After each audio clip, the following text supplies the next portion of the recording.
Okay, so I went into the literature. In fact, I asked a guy from Schlumberger, do you have any other data for onshore wells? And he said, oh yeah, there's this paper that was published in the Society of Petroleum Engineers 2 years ago by Watson and Bachu. These are industry people. And they went and did a research project on 360,000 wells in Canada, oil and gas wells. And they published their data in a SPE paper. Here's the reference if you want to go look it up.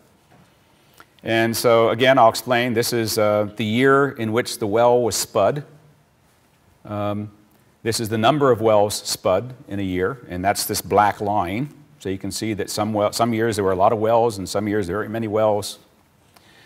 These bars are the percentage of wells with sustained casing, venting, or flow, or gas migration. And as you notice, what's interesting here is that sometimes that percentage is only 6%, but more recently it's been creeping up to 12 or 13%. That's interesting. Recent wells are experiencing more sustained casing pressure and gas migration events than older wells. I thought our technology was improving. Okay, so now these aren't offshore wells, these are onshore wells, so now I'm being criticized that they're Canadian wells. I'm beginning to get the idea that when the industry says, do the science, what they mean is, it shouldn't be done in prestigious Ivy League universities or Duke universities. Maybe it's okay if it's done by prestigious state universities. But I won't go there. Or maybe it's only okay if they do it themselves, and here it is. So they did it themselves. There's the science done by people from the industry, and it says that a significant percentage of wells leak initially, and even higher percentage of wells leak eventually, and more recently, more wells are leaking than in the past. That's what the data says. And now we come to Duke. By coincidence, yesterday, papers published in a very prestigious National Academy of Sciences proceedings. That's about as prestigious as you can get, done by very notable people at Duke University, which, like Penn State and Cornell, is a very prestigious place. So you wouldn't expect these people to be blowing smoke, that they're doing good science as best they can do it. And they set out to test a hypothesis, which is that water wells, people's water wells that are in close proximity to active areas of Marcellus drilling are likely to have a higher incidence of gas migration into them than water wells which are significantly distant from active drilling sites.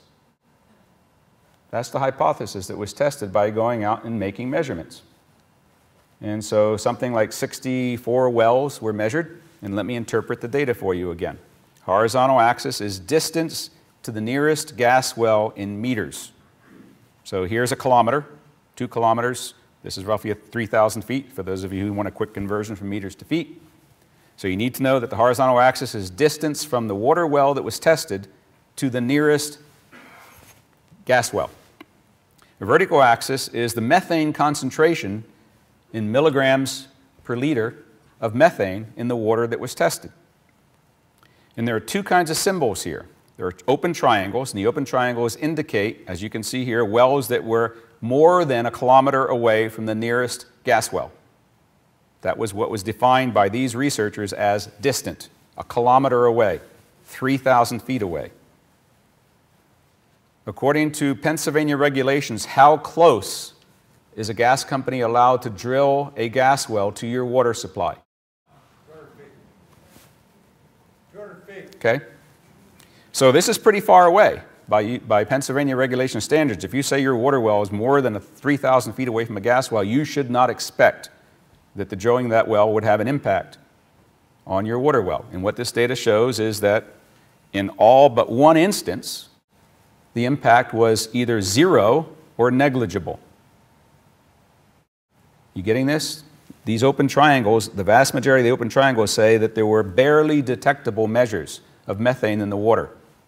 Now there's another sub-myth to this myth, and you've all heard this one. Everybody in Pennsylvania already has methane in their water well. That's a true statement. I'd be willing to bet my mortgage on it. Everybody here who has a private water well, if it was tested for methane, there would be a measurable quantity of methane in your well. But it would be so low in most cases, and that's what this data shows, that it would be inconsequential. It would be not in milligrams, but micrograms per liter. Natural process. Now let's turn to the data in the solid circles. These are wells that are less than a kilometer, water wells less than a kilometer from the nearest gas well. And what you see is in some of those cases, there were relatively low values, low measured values of methane, but in the majority of cases, there were much higher values of methane in the water wells. This gray area is defined by the United States Department of Interior as action level for hazard mitigation. If you have a level of methane higher than 28 milligrams per liter, you're in an explosive situation. And if you have concentration higher than 10 milligrams per liter, something should be done. Open the windows, vent your water well. So this is the danger area. And as you can see, a significant number of wells that were close to gas development had dangerous levels of methane.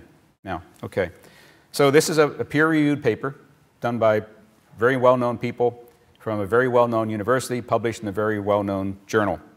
And as you have detected by those of you who read the newspapers and listen to the radio, the gas industry lambasted this science as being wrong, inaccurate, muddle-headed, you name it.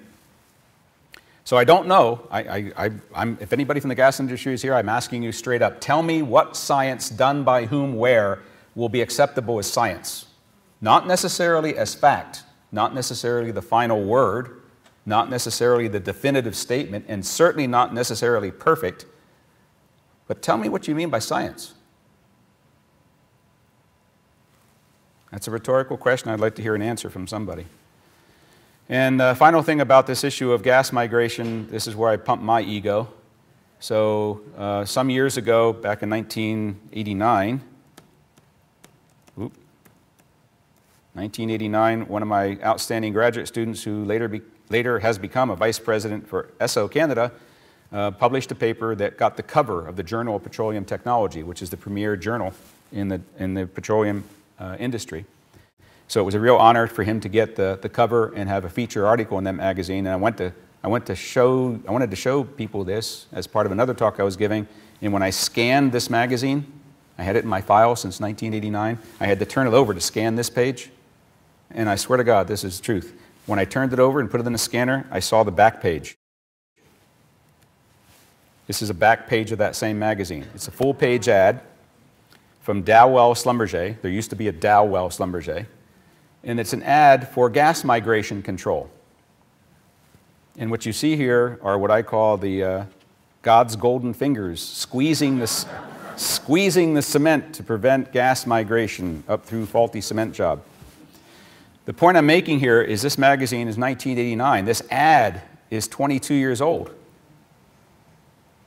And I just showed you recent data that the problem has not gone away. The problem is not rare. So the myth is that it's rare. The fact is, the truth is, that gas migration from faulty wells is a well-known chronic problem with an expected rate of occurrence. I can tell you right now, based on industry data, when 100,000 wells are drilled in the Marcellus in Pennsylvania, 5% of them are going to have gas migration problems right out of the box, and half of them are going to have gas migration problems in the first 30 or 40 years. How do I know that? I just showed you the data.